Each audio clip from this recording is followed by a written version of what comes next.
মেনে নিলেই তুমি ভালো, না মানলেই তুমি খারাপ।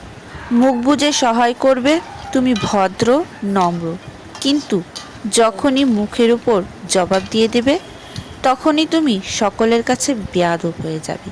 এই পৃথিবীর বাস্তব নিয়ম হচ্ছে সব কিছু মানতে হবে, মুখ বুজে সহায় করতে হবে, তাহলেই তুমি সকলের কাছে ভালো। কিন্তু যখন সত্য কথা বলবে, তখন তুমি সকলের কাছে খারাপ হয়ে যাবে। যখন তুমি উচিত কথা বলবে, সকলের কাছে বেয়াদব হয়ে যাবে। এই জন্য পৃথিবীতে সত্য কথার কোনো দাম নেই। সত্য কথা বলে যে মানুষ তাকে বোকা ভাবে, কিন্তু মিথ্যে কথা যারা বলে, অনেক সুন্দর করে বলতে পারে, তারা সমাজের মাঝে এবং সমাজের মধ্যে অনেক দামি হয়ে ওঠে।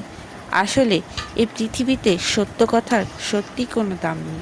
যারা মিথ্যে কথা বলে তারাই জিতে যায়, তারাই সবসময় ভালো হয়ে থাকে। আর সত্যবাদীরা সবসময় তাদের কাছে খারাপ এবং বেয়াদবি হয়ে থাকে। এটাই হচ্ছে বাস্তব।